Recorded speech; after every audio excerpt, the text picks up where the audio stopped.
Hey everybody, Sentai5 here, and welcome, and I truly mean welcome to another video from me, because I'm here to talk about the first look of the Power Rangers 30th Anniversary Special, Mighty Morphin Power Rangers Once and Always. My initial thoughts on it is, give me more right now.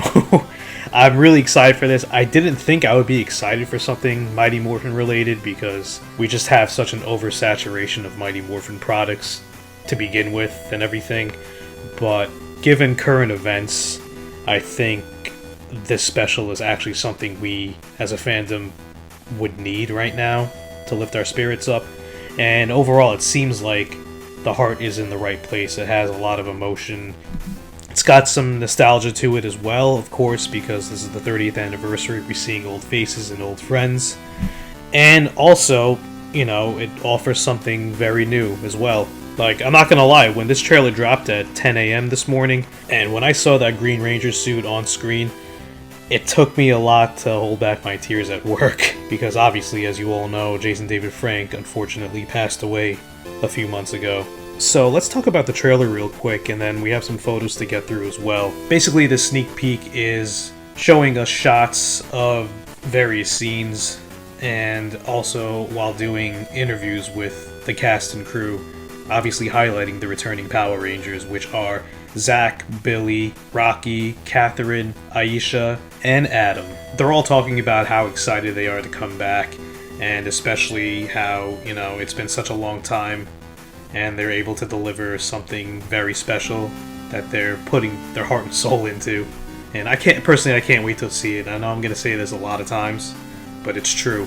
We get some quick shots of the Mighty Morphin team fighting the original putties over on a sea cliff. We got a look at what I'm going to assume is the SPA Command Center. I'm going to assume SPA stands for Space Patrol Alpha as well. And the interior looks really nice. It's obviously very reminiscent of the original Command Center, just a lot more high-tech and outer space-based, as well as Zordon's shattered tube. Don't ask me how they put all the glass pieces back together in universe, because that thing shattered into a billion pieces. But they do have the Spiral Saber strike on there too, so part of me thinks that they're going to try to bring Zordon back, which, honestly, I don't really like that idea that much. I mean, he's been dead for 25 years. Let him stay dead, let him be in peace. There's been so many teams since then that have, you know, carried on his legacy. I guess it would also depend on how they bring him back.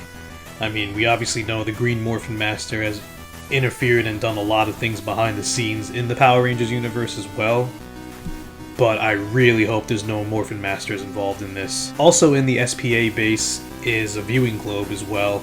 You know, the whole setup is very reminiscent to the original Command Center, like I mentioned before, which is a really neat touch, actually, I'm not gonna lie. We also get a very beautiful shot of the Yellow Ranger's Morpher with the Sabertooth Power Coin in it, and it's definitely gonna hit some strings seeing that, especially with Trini's daughter being at the forefront of all this as well for the special. For the interviews with Johnny and Karen, they're both in SPA uniforms with their characters' last names right underneath it. Since we saw the full cast photo, we knew that they were going to be working or part of SPA. In what capacity, we don't know. And SPA is another thing I want to talk about real quick, because clearly it has connection to SPD because it uses the same badge and font. So it's going to be interesting to see what that is. We know that SPD is very well established on Earth, and we also know that Space Patrol Delta is eventually going to become the Power Rangers organization as well, because we know that they train future Power Rangers. They're a public entity.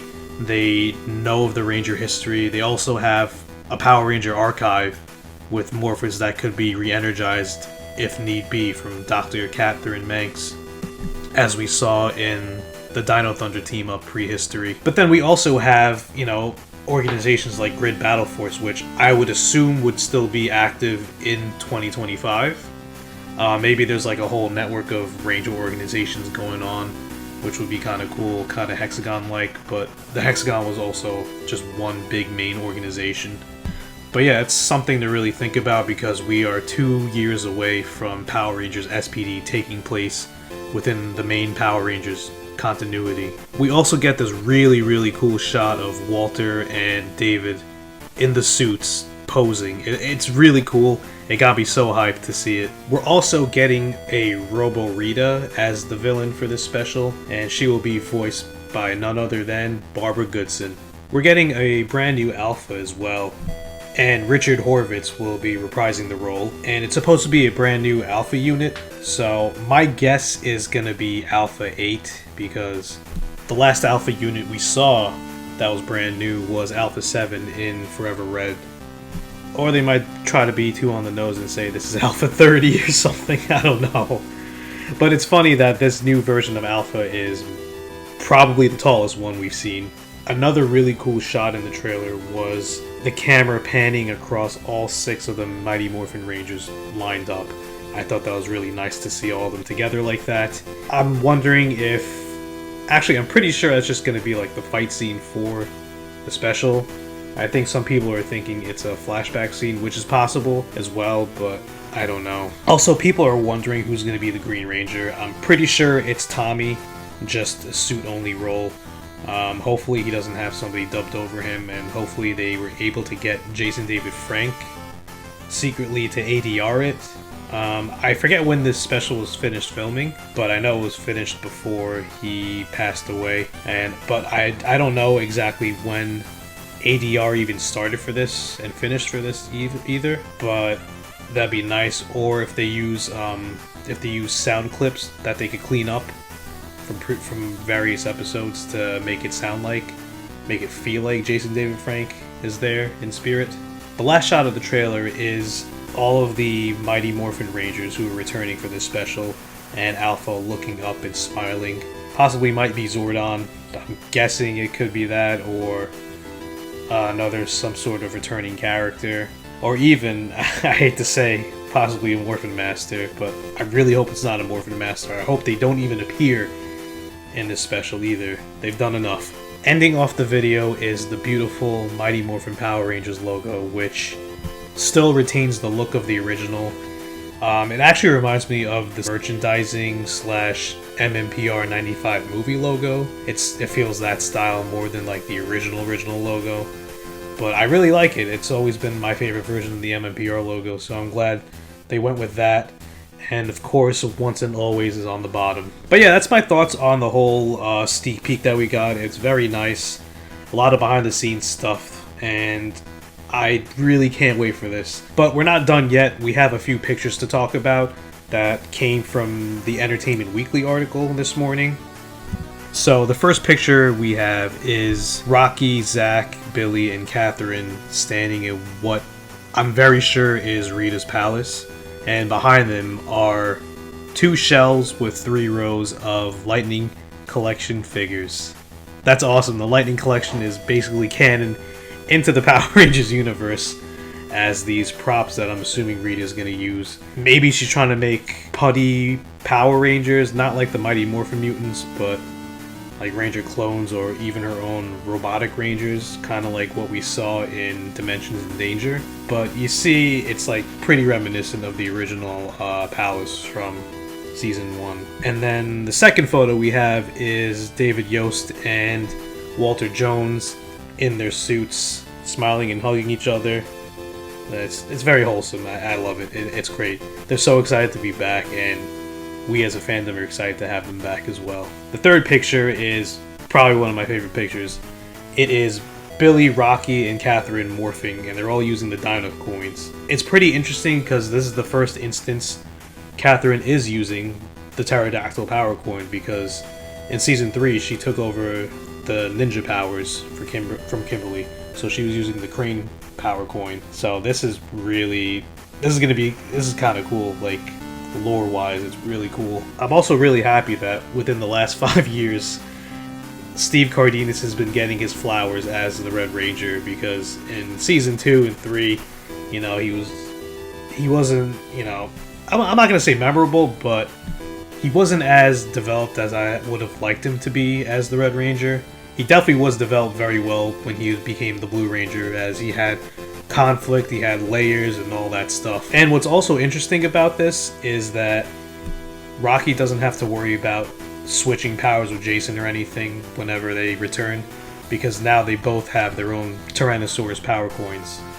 If you recall, in Grid Connection, there was a meteor that came to the Power Rangers in a very forced lesson of the day. Nevertheless, that little meteor turned itself into a Tyrannosaurus power coin, and we found out in Dino Fury that the Green Morphin Master was all behind that. And his specifically is created by the Morphin Grid. So, yeah, there's two versions of the Tyrannosaurus power coin, and it's fine. I'm okay with it. We have the explanation right there as why Rocky is still using the Dino coin and everything. And now moving on to the final picture, we have David Yost, Walter Jones, and Charlie Kirsch, who's playing Trini's daughter Min, all posing together in front of the Radbug 2. And it looks like they're parked at a cemetery. So yeah, you see where this is going. Aside from that, no real thoughts on the photo. It's just, it looks very heartwarming and wholesome. It's going to be awesome seeing her take up the mantle of the Yellow Ranger now. And she was originally rumored to have a modified Yellow Ranger suit that could switch through all the other Mighty Morphin colors. I don't know if that's still on the table or not, but we'll just have to wait and find out on April 19th. So yeah, that's about it. I'll be talking about the Cosmic Fury stuff in another video, maybe in the next day or so look out for that as well. But like I said so many times in this video, I'm really excited for Once and Always. I think it has a lot of potential to be something incredible for fans of all generations, not even just like people like me and others who grew up with Mighty Morphin and other incarnations of Power Rangers after. But I reposted the trailer on my Twitter, and I saw a lot of casuals and a lot of people who just stopped following Power Rangers for so many years see the trailer and just like get incredibly hyped up and very excited to see this. So I hope it does very well on Netflix when it drops. I hope everybody who's hyped for it, if they're able to. And yeah, let's have a good 30th anniversary year, everybody. So let me know what you think in the comments below. Don't forget to like, comment, subscribe, and share this video. And as always, thank you again for watching this video and hearing my thoughts. And I look forward to seeing you all next time for the next video. Take care, have a good day, have a good night, and be well.